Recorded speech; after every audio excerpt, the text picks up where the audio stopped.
All right, welcome back. Fifth deep dive, fifth presidential inaugural address. And this time it's Thomas Jefferson's second inaugural address. Second time around. Yeah. Victory lap, right? A victory lap. After Well, a pretty momentous first a term. momentous first term, to say the least. And, if you remember Jefferson, he was all about Small government. small government, Individual liberty. agrarian ideal. Yeah, agrarian ideal. All that good stuff. So today we're going to see how those themes, well, how they kind of played out as he embarked on this second term. It's so interesting, to see how the tone and focus of a president can shift between the first and second inaugural addresses. Yeah. Because, you go in with this vision Yeah. and then you actually have to govern. You got to govern. You run into reality. Oh, yeah, exactly. So to help us unpack all of this, we've got insights from Dr. Jerome Almeida. Okay. And his dissertation looked at how teachers were impacted by the COVID lockdown. Interesting. And he used statistics and even psycholinguistics. Wow. That is a fascinating mix. Yeah, he's an interesting guy. Yeah, he sounds like he can really connect those seemingly very disparate fields. Absolutely, yeah. Yeah. So 1805, Jefferson's fresh off the Louisiana Purchase. He's navigating kind of the tricky international waters of the Napoleonic Wars. Tricky times. His second inaugural address is just this fascinating snapshot of that moment. What jumped out at you? What was the first thing that really struck you? Well, Dr. Almeida highlighted Jefferson's emphasis on the peaceful transfer of power, Oh, interesting. especially because, considering this was the first president to take office after a truly contentious election. Yeah, it wasn't just like, a polite handover like we had seen in the previous inaugurations. Yeah. This was a huge GE deal. Huge Yeah. GE deal. For a young nation, Yeah. still figuring this whole, democracy thing out. Right. Exactly. And the data really backs this up. The overall sentiment of the speech is overwhelmingly positive. It's almost like he's saying, hey, look, we made it through that. Yeah. We're stronger now. Projecting that stability. Stability and unity. Yeah, it wasn't just about him. He had to reassure the entire nation. The entire nation, yeah. And to really drive that home, he even acknowledges those political divisions. He even calls them, shades of opinion. Right. But he doesn't shy away from them. Right. It's almost like he's saying, hey, we can disagree, but we're still all in this together. Right. He's saying these differences are part of a healthy political discourse. Yeah. It's a far cry from the echo chambers that we see so often today. Yeah, that's very true. Okay, so let's unpack this a bit further. So Jefferson goes on to talk about majority rule versus minority rights. Yeah. Still a hot topic, a hot button topic today. Constantly debated, right. It's that tension. How do you ensure the will of the majority, but at the same time protect those minority rights? Yeah. And Jefferson, he seems to be kind of wrestling with this question, Yeah. He argues the will of the majority should prevail, but, and it's a big but, he also really stresses the importance of respecting and protecting the rights of that minority. Right. He even says, the minority possesses equal rights, which, equal law must protect. Right. So that's really where his commitment to individual liberty shines through. Yeah. He understood that true democracy really requires that balance. That balance between the two. And to really illustrate this point, he uses the example of religious freedom. Okay. Hot button issue then, hot button issue now. Right. And he was, of course, the author of the Virginia Statute for Religious Freedom. Right. Which really separated church and state. Yeah. So this was something he felt very strongly about. A radical concept at the time? It was a very radical concept. And he uses that example, to really underscore that even if the majority, even if they hold a particular belief, they don't have the right to impose it on others. Yeah, absolutely. Right. And this commitment to individual liberty, it ties directly back to his views on the role of government. Right. He was such a staunch advocate for limited government, Right. believed that the Constitution was that ultimate safeguard against tyranny. The analysis actually shows that Constitution is one of the most frequently used keywords in the entire speech. Wow. He even calls it the ark of our safety. Wow. Emphasizing its importance as that bedrock of the nation. Yeah, bedrock. Okay, so we have this foundation. Individual liberty, limited government, respect for the Constitution. How does all of that play out when Jefferson kind of turns his attention to foreign policy? Right. Because remember, this is like Europe's embroiled in the Napoleonic Wars. Yeah. And America is still, trying to find its footing on the world stage. Right, exactly. It's still a very young nation. It's a baby country. Yeah, the baby country. So he starts by doing a little bit of bragging. Of course, of course. He talks about how the U.S. has managed to maintain peace and neutrality despite all the chaos going on in Europe. Oh, yeah. And the key words peace and war, both, they come up.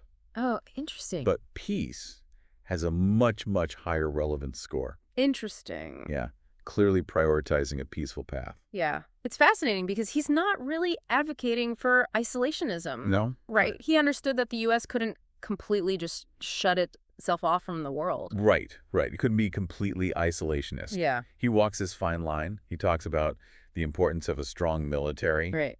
But not for conquest. Not for that. Not for expansion, Right. He sees it as a deterrent. Right.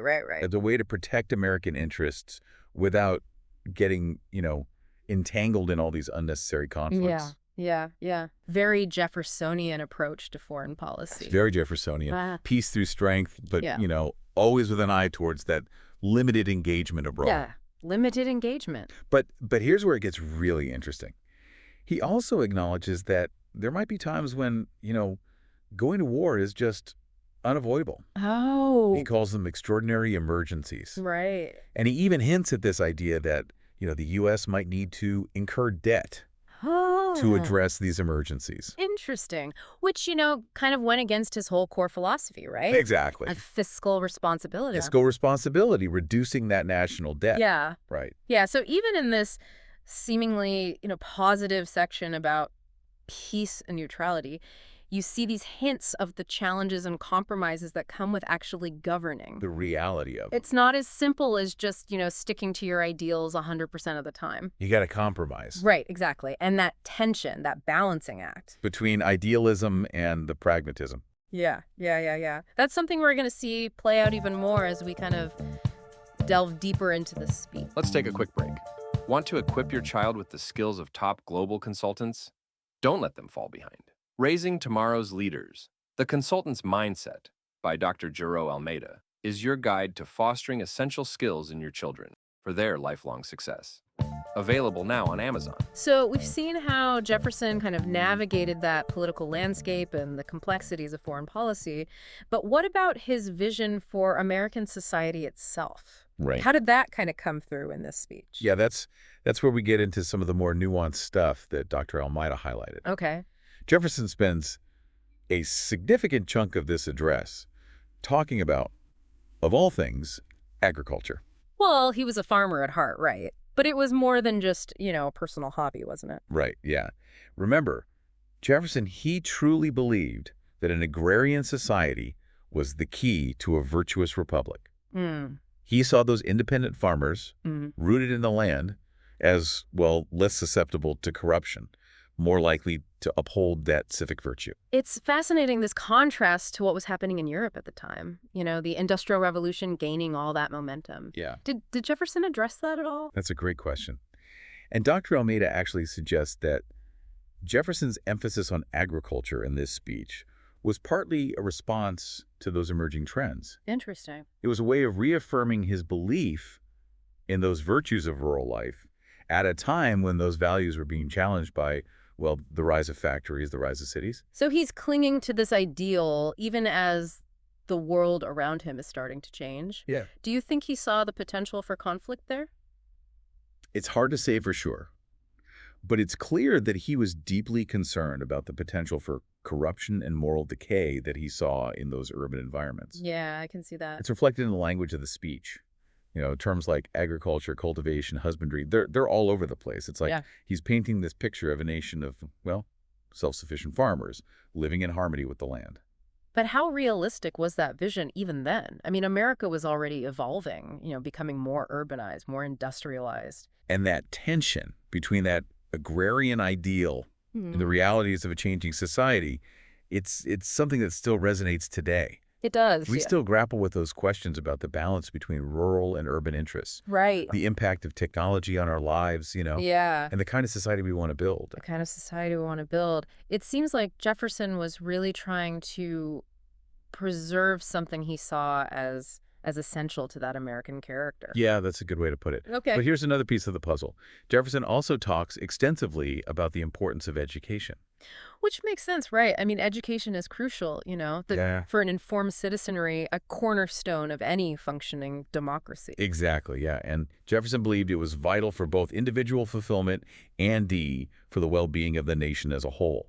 He even says, and this is a great quote, he says, "If a nation expects to be ignorant and free in a state of civilization, it expects what never was and never will be." Wow, powerful words. He's drawing that direct link between knowledge and liberty. You can't have one without the other. You can't have one without the other. And what's interesting is that Dr. Almeida's analysis found that the keyword knowledge has a surprisingly high relevance score in this speech. It's up there with words like constitution and peace. So it wasn't just lip service. No. He really saw education as fundamental to this republic, to this nation. Absolutely. And he wasn't just talking about, basic literacy. Right. He believed in a broader, a more holistic approach to education. Yeah. One that cultivated critical thinking and problem-solving skills. Right, yeah. He even founded the University of Virginia, Oh, right. which was designed to offer a wider range of subjects than, those more traditional universities at the time. Right, right. He was a firm believer in the power of education Absolutely. to shape individuals and, in turn, shape the nation as a whole. To shape the nation, yeah. But now we come to a part of the speech that's a bit, more difficult to reconcile with that vision of an enlightened republic. Jefferson addresses the issue of slavery. Ah, yes. The shadow that hangs over Jefferson's legacy. Yeah. And it's a passage that's both, revealing and deeply troubling. He acknowledges those evils of slavery, calling it a moral depravity, a hideous blot on the nation's character. But then he goes on to kind of blame the British for introducing it to the colonies, Right. as if absolving himself and his fellow Americans of any responsibility. It's that classic deflection, right? A way of acknowledging a problem without actually confronting those root causes. Yeah. And what's even more disheartening is that he expresses this hope that slavery will just, eventually die out on its own. Right. Somehow, magically, Yeah. without really offering any concrete plans for, how to make that happen. He talks about finding expedient and practicable means of ending it, Right. but he doesn't elaborate on what those might be. A glaring contradiction, isn't it? It is. He's espousing these lofty ideals about liberty and equality, yet he's unable to fully apply them to the very institution of slavery. Right. And it raises a lot of questions. Was he simply a product of his time? Was he afraid of the political and economic consequences of taking a more, radical stance? Yeah. Or was there a deeper, a more personal conflict at play? Hard to know. It's a reminder that even those most brilliant and visionary figures Maybe flawed. can be flawed, Yeah. and their legacies can be complex and often contradictory. Yeah. We can admire Jefferson for his many accomplishments, but we also have to acknowledge those ways in which he fell short of his own ideals. We have to engage with history in all of its messy complexity, Yeah. to celebrate those triumphs, but also to confront the failures and to learn from them. And to learn from them, exactly. Hey. Because those failures, those blind spots, they offer us valuable insights into the challenges we face today. Yeah, and they remind us that the work of building a more just and equitable society It's never truly finished. never truly It finished. requires constant vigilance, Right. self-reflection, Yeah, and a willingness to challenge our own assumptions. absolutely. And Jefferson, for all his flaws, he understood that. Yeah. He knew that that journey toward a more perfect union was an ongoing process. Yeah, he did. So we've explored, Jefferson's vision for America, his hopes for unity, his anxieties about, a changing world, and even his struggles with slavery. What really strikes you as we get to the end of this deep dive into his second inaugural address? I think what resonates most with me is how Jefferson, even as he's celebrating those successes of his first term, he acknowledges that the real work, it's far from over. Yeah. He repeatedly calls for vigilance, wisdom, continued effort in the face of challenges. It's like he's saying, we've come a long way, but we can't afford to get complacent. Exactly, yeah. He understood that the ideals of a republic, individual liberty, limited government, the rule of law, they don't just, magically sustain themselves. Right. They require constant attention, Yeah. active participation Yeah. from every generation. It's a powerful message, isn't it? It's so easy to get caught up in the day-to-day and just lose sight of the bigger picture. Right. Those principles that really underpin our democracy. Absolutely. Especially in times of, uncertainty and division, it's so tempting to look back with that nostalgia, Yeah. to imagine a simpler past. A simpler time, Yeah. yeah.